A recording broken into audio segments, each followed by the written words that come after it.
Angul citizen पक्षर pride for Pabitra Mohan सर्वभारतीय volleyball cup 2024 Anugul citizen पक्षर प्राइड फॉर पवित्र मोहन सर्वभारतीय वॉलीबॉल कप 2024 अनुष्ठित होइछि। 2 दिन धरी आसंता फेब्रुआरी 24 और 25 तारिख में बासंती दुर्गा पूजा पड़िया ए वॉलीबॉल कप अनुष्ठित हेबो। प्रथम दिन में अनुगुल जिला तथा राज्यर 8टी टीम अंशग्रहण करेंगे। द्वितीय दिन सर्वभारतीय स्तर 4टी टीम रायगढ़, बिलासपुर, रेलवे, आंध्र प्रदेश और ओडिशार राइजिंग क्लब सामिल हेबे। प्रथम दिन में विजेता को ट्रॉफी सह 12,001 टंका और रनर्स अप को 8,001 टंका प्रदान करा जिवो। द्वितीय दिन में विजेता को ट्रॉफी सह 30,001 टंका और रनर्स अप को 25,001 टंका प्रदान करा जिवो। उद्घाटनी उत्सव में अनुगुल विधायक रजनीकांत सिंह, छेंडीपदा विधायक सुशांत बेहेरा, तालचेर विधायक ब्रजकिशोर प्रधान प्रमुख उपस्थित रहिबार कार्यक्रम रही। उद्यापनी दिवस में क्रीड़ा मंत्री तुषार कांति बेहेरा ढेंकानाल सांसद महेश साहू प्रमुख उपस्थित रहिबार कार्यक्रम रही।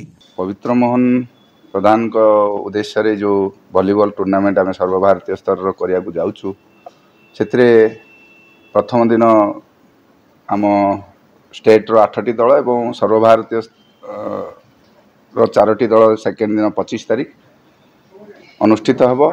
एवं से आमे चिंता करछु कि लोक खेल को अधिक प्राधान्य दिंतु एवं से निजर कैरियर गढ़ंतु। जिमिति कि पेरेंट्स माने चिंता करंतु कि ना आम पिला छुआ जन्म हो पाठ पढ़ला परे केवल चाकरी करी रोजगार करिवो सेमती नहीं आ खेलिकी भी रोजगार करवा ना कर ये सब आशा आम रखुचु। से उद्देश्य रे आम पवित्र मोहन प्रधान को ना रे टूर्नामेंट आयोजन करछु। अनुगुल नागरिक मानक पक्षरु आसंता 24-25 2 दिन धरी सर्वभारतीय वॉलीबॉल दिवारात्र मैच अनुष्ठित होबाकू जाउची, जोड़ा कि अनुगुल जिलार बासंती दुर्गा पड़िया ठारे अनुष्ठित हेबो।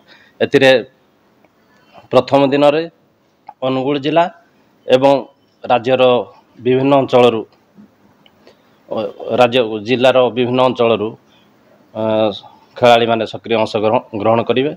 एवं द्वितीय दिन 25 तारिख दिन रविवार राज्य बाहर 4टी प्रमुख दल जे कि आमर Bilaspur railway, Andhra Sai sports, Raigarh volleyball एवं राइजिंग स्टार राउरकेला अंशग्रहण करेंगे।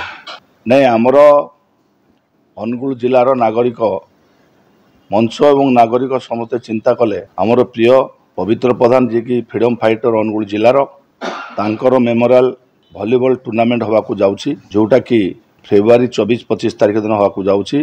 24 तारिख दिन राज्य स्तर 8टी टीम आसुचंती एवं ये 8टी टीम मध्य आमर वॉली टूर्नामेंट हम से जी विजेता हम ताकू 12,000 टंका प्रदान करा जिवो, ता सहित ट्रॉफी दिया जिवो एवं जो रनर्स अप को 8,000 टंका विथ ट्रॉफी दिया जिवो।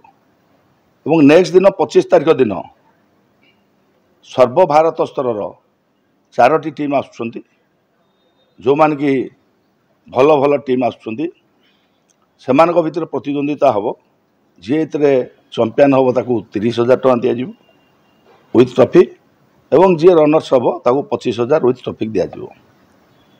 एटा अनुगुल गोटे गर्वर कथा, अनुगुल जनसाधारण में गर्वर कथा। आमर प्रिय पवित्र मोहन प्रधान जी की फ्रीडम फाइटर सर्वभारत जेतुले देश स्वाधीन होगापी योगदान अतुलनीय एवं ओडिशा पाई एवं अनुगुल पाई तांकर जो उद्देश्य रे सब कार्यक्रम करिसंती सही उद्देश्य रे हमर आजिठू Pabitra Mohan Pradhan volleyball tournament trophy आरंभ होउछि एवं यह प्रत्येक वर्ष चालू रहिबो। Angul Umakant Sahu report, focus plus.